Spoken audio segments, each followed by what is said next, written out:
রাজধানী থেকে শাহরিয়ার কবির ও সাবেক রেলমন্ত্রী নুরুল ইসলাম গ্রেপ্তার। সরকারের ছত্রছায়ায় অঢেল সম্পদের মালিক শ্যামল ও বাবু আজ নেওয়া হবে আদালতে। সিঙ্গাপুরে এস আলম ও তার পরিবারের আয়েশি জীবন, 12,000 বর্গফুটের রাজপ্রাসাদ।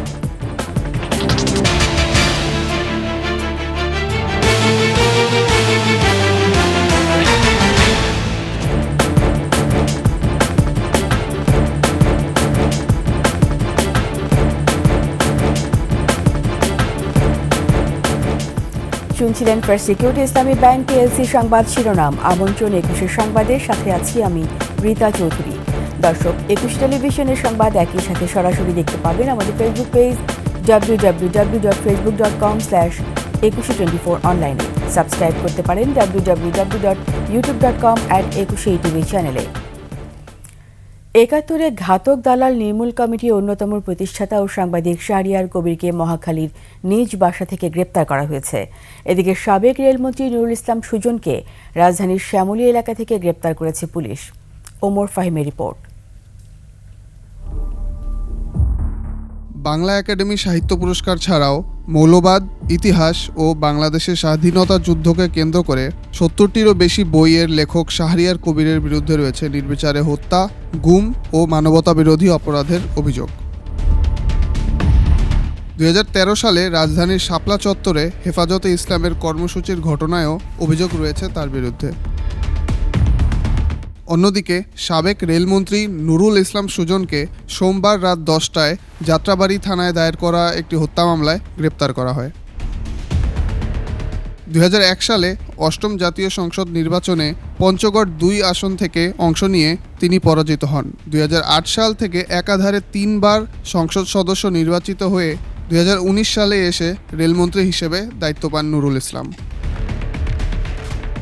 নির্বাচনী হলফনামা অনুসারে গত ১৫ বছরে নুরুল ইসলাম সুজনের অস্থাবর সম্পত্তি বেড়েছে ৩২.৫৪ গুণ। একই সঙ্গে আয় বেড়েছে ১৩.৭৪ গুণ। ওমর ফাহিম, ২১ টেলিভিশন, ঢাকা।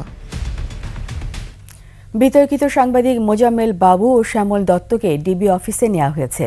আজ তাদের আদালতে তোলা হবে। ময়মনসিংহের ধোবাউড়া সীমান্ত দিয়ে ভারতে যাওয়ার পথে স্থানীয়দের হাতে আটক হন তারা। পরে তাদের পুলিশ হেফাজতে নেওয়া হয়। আরও জানাচ্ছেন মানিক শিকদার। ৫ই আগস্ট শেখ হাসিনা দেশ ত্যাগের পর আওয়ামী সাংবাদিক হিসেবে পরিচিত অনেকেই গা ঢাকা দেন। ৬ আগস্ট জাতীয় প্রেসক্লাবের সাধারণ সম্পাদক শ্যামল দত্ত আখাউড়া সীমান্ত দিয়ে পাড়ি দিতে চাইলে তাকে ফিরিয়ে দেয়া হয়। এবার বিতর্কিত সাংবাদিক মোজাম্মেল বাবুকে সাথে নিয়ে ভারতে যেতে ব্যর্থ হন শ্যামল। সোমবার সকাল ৬টার দিকে ধোবাউড়া সীমান্তে একটি প্রাইভেট কার সহ তাদের আটক করে এলাকাবাসী দেয়া হয় পুলিশ হেফাজতে। মোজাম্মেল বাবু আর শ্যামল দত্ত তেল বা সাংবাদিকতার কারণে দেশ রাজ্যে বাড়ানো হয়েছে। সঠিক কোন তথ্য আমরা পাই না। এরা তেল বা সাংবাদিক স্থাপকতার পরিমাণ এত বাড়াইছে, এই স্থাপকতা করতে করতে ওনারা এটাকে দুমড়ে মুখে শেষ করে দিতে এবং ওনারা শুধুমাত্র ব্যবসায়িক স্বার্থেই কাজ করে। ছাত্র জনতার গণ আন্দোলনের মধ্যে রাজধানীর মিরপুরে ফজলু হত্যা মামলার আসামি শ্যামল দত্ত আর যাত্রাবাড়িতে শিক্ষার্থী নাইম হাওলাদার হত্যা মামলার আসামির তালিকায় আছে মোজাম্মেল বাবুর নাম। মানিক শিকদার, ২১ টেলিভিশন, ঢাকা। গণমাধ্যমকে বিবেকহীন কর্মকাণ্ডের আখড়ায় পরিণত করেছেন কিছু সাংবাদিক। এদের অন্যতম শ্যামল দত্ত ও মোজাম্মেল বাবু।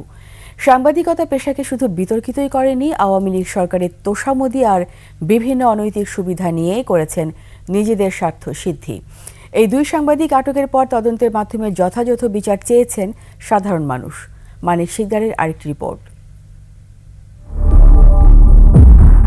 ক্ষমতাচ্যুত প্রধানমন্ত্রী শেখ হাসিনার পদত্যাগের একদিন আগেও এভাবেই কথা বলেন নিজেদের মিডিয়ায়। তারা বেছে বেছে এগুলিকে আক্রমণ করার মাধ্যমে বাংলাদেশকে একটা ব্যর্থ রাষ্ট্রে পরিণত করতে চেয়েছে। শেখ হাসিনা প্রধানমন্ত্রী থাকাকালে প্রতিটি প্রেস কনফারেন্সে মোজাম্মেল বাবু, শ্যামল দত্ত সহ বিতর্কিত সাংবাদিকদের তোষামোদী সাংবাদিকতাকেই প্রশ্নের মুখে ফেলে। যে ডক্টর ইউনূসের বিষয়টি আমরা সাংবাদিক সমাজে যথেষ্ট এক্সপোজ করে তুলতে পারছি না। সুপ্রিয় দর্শক, 21-এর রাতে 2007 সালে 21 টেলিভিশনের একজন উপস্থাপক ও কর্মকর্তা হলেও আওয়ামী লীগ সরকার ক্ষমতায় আসার পর চাটুকারিতার দৌড়ে এগিয়ে যান মোজাম্মেল বাবু। 21-এ ছেড়ে যমুনা, পরে 71 টেলিভিশনের ব্যবস্থাপনা পরিচালক হয়ে গড়ে তোলেন সাংবাদিকতার নতুন সিন্ডিকেট। এডিটর্স গিল্ডস নামে একটি সংগঠন করে নিজেদের পছন্দের আলোচক নিয়ে শেখ হাসিনার প্রশংসায় ব্যস্ত থাকতেন বাবু। বাংলাদেশের সবচেয়ে সুখের দিকটা হচ্ছে আমরা সবাই সব জানি, মানে রোগ যে খুব বেশি অজানা তা না। শেখ হাসিনাকে খুশি করে সাংবাদিকতার বাইরেও বিভিন্ন ধরনের ব্যবসা বাগিয়ে নিয়েছেন। ভারতীয় ব্যবসায়ী আদানি গ্রুপের সাথেও ছিল বাবুর সখ্য। কুইক রেন্টাল বিদ্যুৎ কেন্দ্রের মালিকানাও বাগিয়ে নিয়েছেন। তেজগাঁওয়ের শিল্প প্লটে 1 বিঘা জমি আছে, প্লট বাগিয়ে নিয়েছেন উত্তরাতেও। ক্ষমতার দাপটে সংরক্ষিত আসনের কোটায় নিজের স্ত্রীকে বানিয়েছেন সংসদ সদস্য।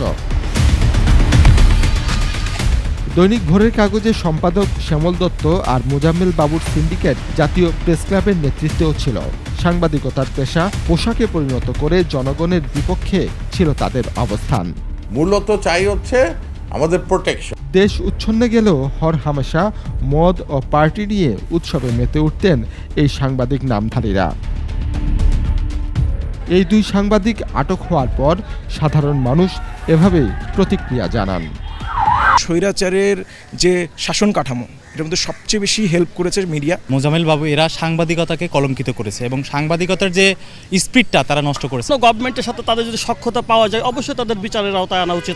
রাষ্ট্রের চতুর্থ স্তম্ভ যেন আর কলুষিত না হয়, সাংবাদিকতাও যেন হয় জনমুখী, এ দাবিও সাধারণ জনতার।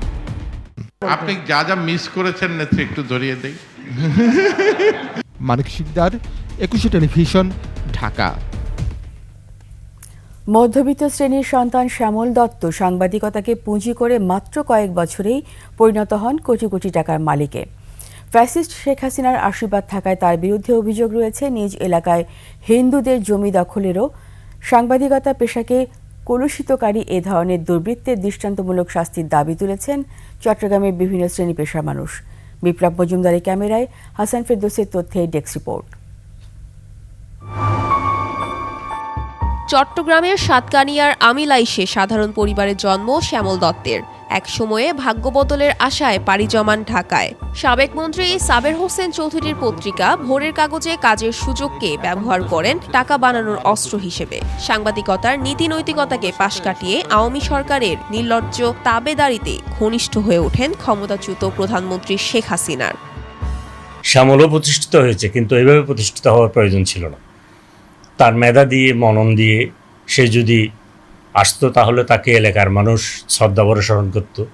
ক্ষমতার কাছাকাছি থেকে জাতীয় প্রেস ক্লাবের সাধারণ সম্পাদক, বাংলাদেশ চলচ্চিত্র সেন্সর বোর্ডের সহকারী চেয়ারম্যান, ক্যাপিটাল মার্কেট স্ট্যাবিলাইজেশন ফান্ডের বোর্ড অব গভর্নরের মতো গুরুত্বপূর্ণ পদবি হাতিয়ে নেন বিতর্কিত এই সাংবাদিক। তৎকালীন প্রধানমন্ত্রীর প্রভাব খাটিয়ে এলাকার অসহায় হিন্দু ধর্মাবলম্বীদের জমি দখলের অভিযোগ রয়েছে তার বিরুদ্ধে। অঢেল সম্পদের মালিক বনে যাওয়া এই সাংবাদিক সম্প্রতি নিজ এলাকায় গড়ে তোলেন রাজপ্রাসাদ তুল্য বিশাল অট্টালিকা। বিগত সরকার 15 বছরের সময়ে তার প্রচার এবং প্রসার হয়েছে এবং যা অর্থ বিত্ত যেগুলির সে মালিক হয়েছে এই সময়ই হয়েছে। সুতরাং এর পূর্বে তার তেমন কিছু ছিল বলে আমার মনে হয়।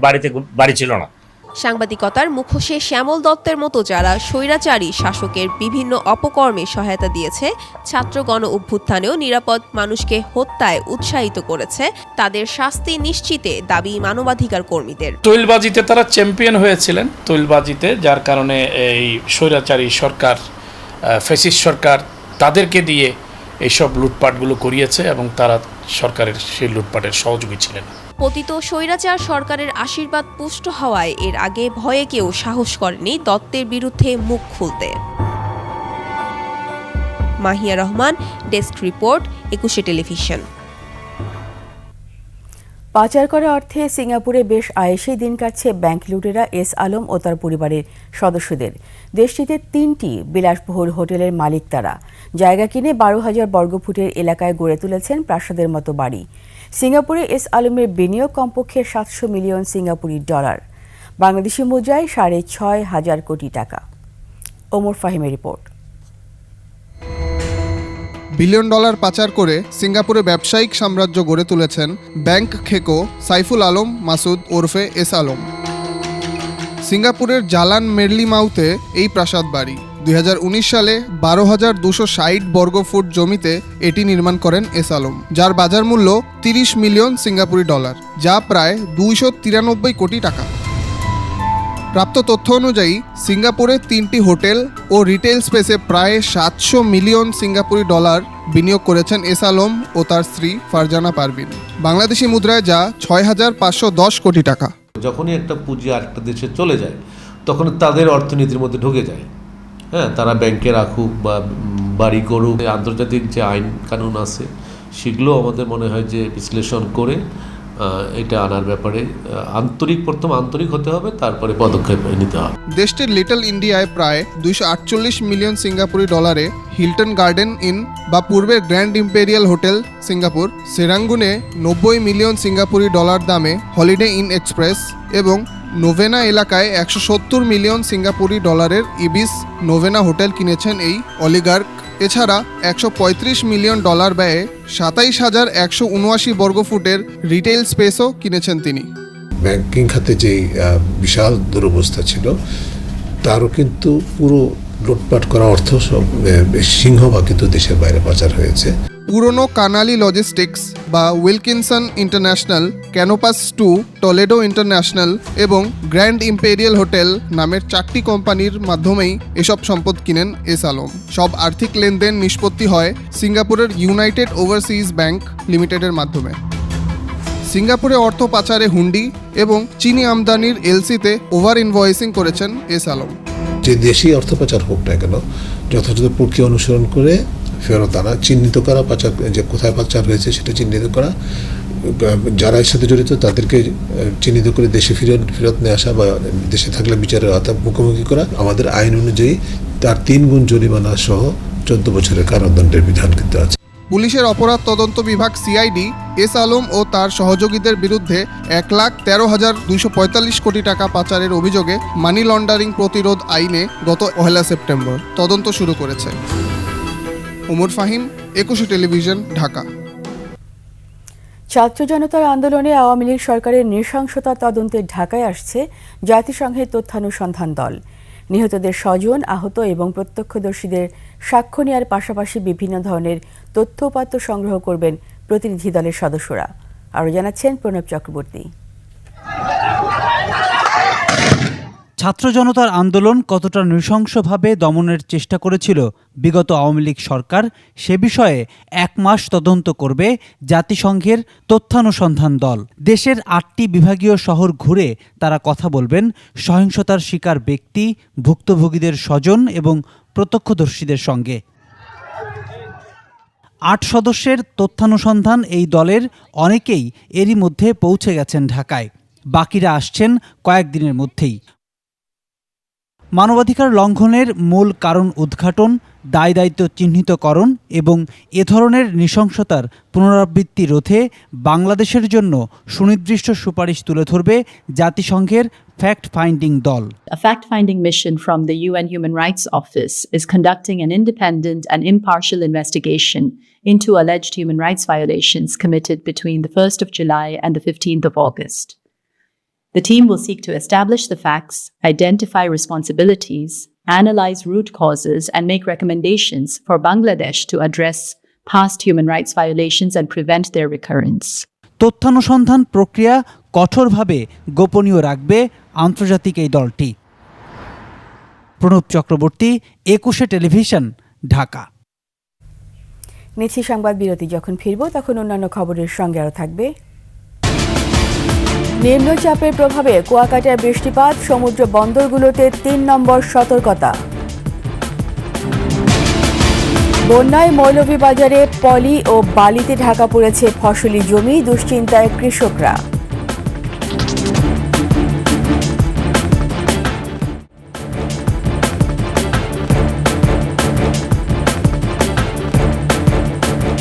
আবার আমন্ত্রণ 21 সংবাদে। যুক্তরাষ্ট্রের অনুদানের পরিমাণ অল্প হলেও এটি প্রমাণ করে বাংলাদেশ দেশটির কাছে কতটা গুরুত্বপূর্ণ। পাচার হওয়া অর্থ ফিরিয়ে এনে দেশের ভঙ্গুর অর্থনীতিকে মজবুত করে গড়ে তুলতে প্রয়োজনীয় সহায়তা দিতে চায় দেশটি। অর্থনৈতিক সম্পর্ক আরও জোরদার হলে দুই দেশই উপকৃত হবে বলে মনে করছেন বিশ্লেষকরা। বিস্তারিত থাকছে নাহিদ সিরাজি নিম্মির প্রতিবেদনে। বাংলাদেশের ভঙ্গুর অর্থনীতি মজবুত করে গড়ে তুলতে পাশে থাকতে চায় যুক্তরাষ্ট্র। অর্থনীতির উন্নয়নে গুরুত্বপূর্ণ ভূমিকা রাখতে পারে ইউএসএআইডির অনুদান। তবে অনুদানের এই অর্থ বিভিন্ন খাতে সঠিকভাবে বিনিয়োগের উপর গুরুত্ব দিচ্ছেন অর্থনীতিবিদরা। যুক্তরাষ্ট্রে পাচার হওয়া অর্থ ফেরাতেও দেশটির ভূমিকা হতে পারে অপরিসীম। যে ক্যাপিটাল শর্টেজটা আছে সেটা তো মিট করতে হবে, তো সেই ক্ষেত্রে তো আর্থিক সহায়তাটা গুরুত্বপূর্ণ। পাচার করা অর্থগুলো ফেরত আনার ক্ষেত্রে যা করণীয়, সেখানে তাদের যে প্রতিষ্ঠানগুলি আছে, বিশেষ করে ইউএসএআইডি, এদের সহায়তাটা আমাদের জন্য বেশি গুরুত্বপূর্ণ। শুধু যুক্তরাষ্ট্রে না, অন্যান্য দেশের ক্ষেত্রেও যেহেতু তাদের অনেক যোগাযোগ আছে এবং তাদের ইন্টেলিজেন্স ক্যাপাসিটিটা খুব উন্নত, সেই ক্ষেত্রে এখানে তাদের কনক্রিট কিছু সহায়তা আমরা পেতে পারি। দুই দেশের সম্পর্ক নিয়ে কূটনীতিকরা বলছেন, প্রতিনিধি দলটির এ সফর প্রমাণ করে বাংলাদেশের সাথে বন্ধুসুলভ সম্পর্ক স্থাপনে তাদের চিন্তা বরাবরই ইতিবাচক। তাদের এই আশাটার সিগনিফিক্যান্স অনেক বড়। ফিনান্সিয়াল যে হেল্প আমরা এখন পেয়েছি তার চাইতে আসলে একটা সিম্বলিক ভ্যালু অনেক বড়। আমরা এমন একটা সময় তারা এলেন যখন নতুন সরকার হলো এবং আমাদের সবচেয়ে কাছে ভারতের সাথে ভারত এই সরকারকে খুব বেশি অ্যাকসেপ্ট করছে এরকম পারসেপশন নেই। সেখানে আমেরিকার দুজন আসেন এবং এর মধ্যে একজন ট্রেজারি ডিপার্টমেন্টের। কারণ হচ্ছে বাংলাদেশ গত 2 বছরের বেশি সময় ধরে তার আর্থিক সংকটে আছে, বিশেষ করে তার বৈদেশিক মুদ্রার সংকটে। তারা আসলেন, তারা বাংলাদেশের সাথে এনগেজড হতে চাইছেন, আমাদের মানি লন্ডারিং নিয়ে কথা বলছেন, আমাদের বিনিয়োগ নিয়ে তারা আলোচনা করছেন। এটা আমি মনে করি অন্য যত ইনভেস্টর আছে, অন্য যারা ঋণদাতা আছে, তাদের কনফিডেন্স দেবে। প্রতিনিধি দলের সফরে যুক্তরাষ্ট্র $200 মিলিয়ন নতুন আর্থিক সহায়তার ঘোষণা দেয়। এছাড়া পাচার করা অর্থ ফেরানো সহ রোহিঙ্গা সংকট সমাধানে সহায়তা দেওয়ার অঙ্গীকার করে তারা। যুক্তরাষ্ট্রের সহায়তার কারণে ঘুরে দাঁড়াতে পারে বাংলাদেশের অর্থনীতি। সেই সাথে দুই দেশের সম্পর্ক আরও শক্তিশালী করা সহ কৌশলগত অংশীদারিত্ব বাড়িয়ে তুলবে বলে মনে করছেন বিশেষজ্ঞরা। নাহিদ সিরাজি নিম্মি, 21 টেলিভিশন, ঢাকা। গভীর স্থল নিম্নচাপের প্রভাবে কুয়াকাটায় বৃষ্টিপাত অব্যাহত রয়েছে। পটুয়াখালী, পায়রা সহ সব সমুদ্র বন্দরে আজও 3 নম্বর স্থানীয় সতর্ক সংকেত দেখিয়ে যেতে বলা হয়েছে। টানা বৃষ্টিতে জনজীবনে ভোগান্তি নেমে এসেছে। বিভিন্ন নিচু স্থানে পানি জমে জলাবদ্ধতার সৃষ্টি হয়েছে। এদিকে নিম্নচাপের প্রভাবে উত্তাল রয়েছে কুয়াকাটা সংলগ্ন বঙ্গোপসাগর। স্বাভাবিকের চেয়ে বেড়েছে নদ নদীর পানির উচ্চতা। উপকূলীয় এলাকা দিয়ে ঝোড়ো হাওয়া বয়ে যাওয়ার শঙ্কা করছে আবহাওয়া অফিস। তাই মাছ ধরার ট্রলারগুলোকে নিরাপদ আশ্রয়ে থাকতে বলা হয়েছে।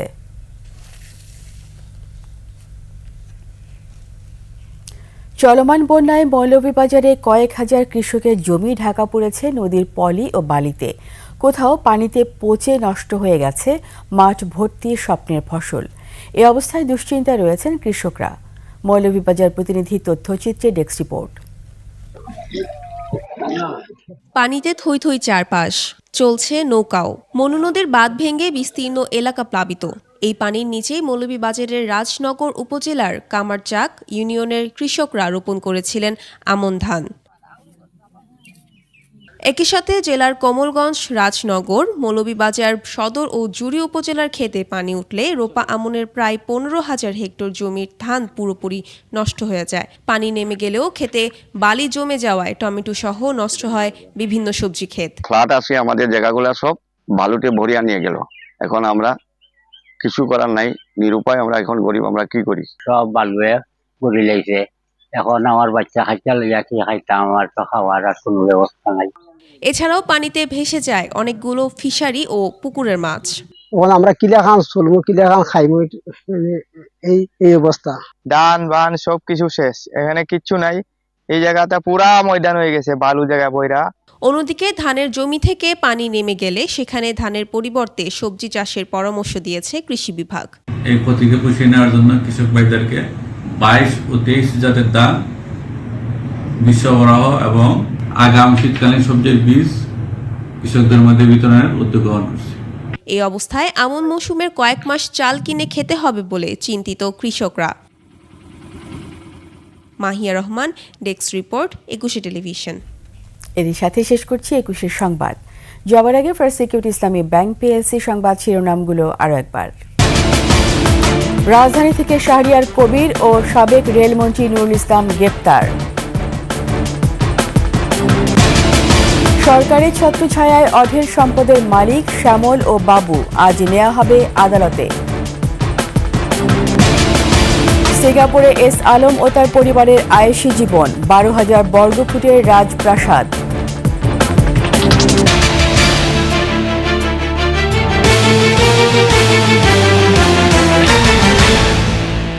সবশেষ সংবাদ জানতে ডায়াল করুন 202 নম্বরে, আর ভিজিট করুন 21-tv.com ওয়েবসাইটে। এছাড়া ফেসবুকে ভিজিট করতে পারেন www.facebook.com/2124 অনলাইনে। সাবস্ক্রাইব করতে পারেন www.youtube.com/21atv চ্যানেলে।